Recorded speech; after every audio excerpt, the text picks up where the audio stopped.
May sumabog sa bag ng lalaking yan habang namimili sa supermarket sa Lebanon.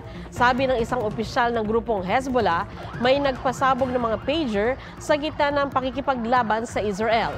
Mahigit 1,000 ang nasugatan, kabilang na ang mga Hezbollah fighter. Tumanggi magsalita ang Israel. Kinagat na ang hinimas niyang aso ang isang content creator. Nagpaalala naman ng eksperto na hindi dapat basta-basta hinahawakan ang mga aso. May report si Katrina Son. Video ito ng content creator na si Sandra Lian o mas kilala sa tawag na Lauren. Hi! Nang makagat sa mukha ng isang canine ng isang hotel. While nung nandun ako, nagre-retouch ako. Pagtingin ko, lumalapit na sa akin yung guard at saka yung dog. Dahil mahilig siya sa aso, hindi siya nag-atubili na lapitan ng canine. Gagawin din daw sana niyang content, kaya inihanda niya ang cellphone camera. Hindi na ako pakilala sa aso. So pagkalingon ko, nagulat na rin ata din siya. Kasi syempre, siguro sa reaction niya is parang, sino ba to? Parang ganyan. Tapos tsaka niya ako sinakmal sa mukha.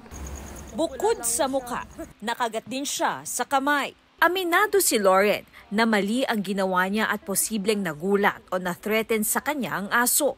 Dinala siya sa ospital ng staff ng hotel para mabakunahan. Naging lesson ko is yung wag basta-bastang hawak ng kahit anong pet. Ayon sa veterinaryo at expert canine trainer na si Dr. Abel Manalo, may mga aso raw na talagang trained to detect, guard, and protect, tulad ng hinawakan ni Lauren. Yung aso po kasi hindi naman ordinary dog yun eh. Belgian Malinois po yun na canine. Yung mga canine units, hindi po talaga dapat pinipet yan kasi hindi sila therapy dog, hindi naman sila pet dog. Nandun sila para mag-work. May ibang canine nga raw na may collar kung saan nakasulat, "Do not pet." Maaring na-trigger din daw ang aso kaya nangagat.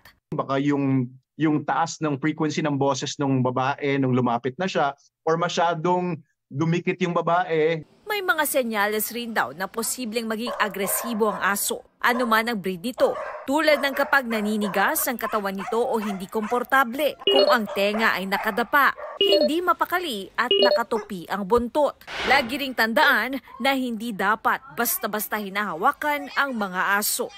Katrina Son, nagbabalita para sa GMA Integrated News. 99 days na lang, Pasko na. Ihanda na mga pang-aginaldo dahil may nagsimula ng mga ruling. Pero para mas masigla ang Christmas spirit, may dagdag paandar dapat tulad ng mga carolers na ito mula sa Cebu. Panoorin sa report ni Mariz Umali.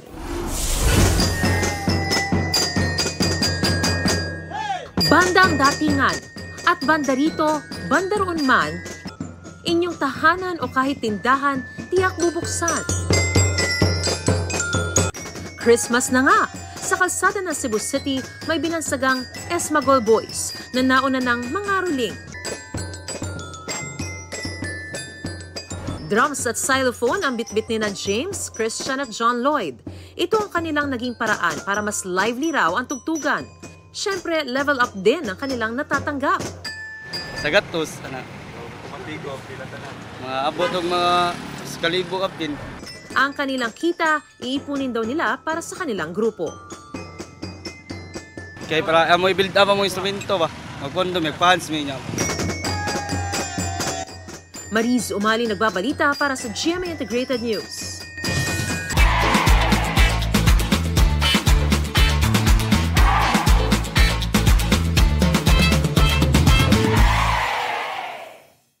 Huwag magpahuli sa mga balitang dapat ninyong malaman. Mag-subscribe sa GMA Integrated News sa YouTube. Sa mga kapuso abroad, subaybayan nyo kami sa GMA Pinoy TV at sa www.gmanews.tv.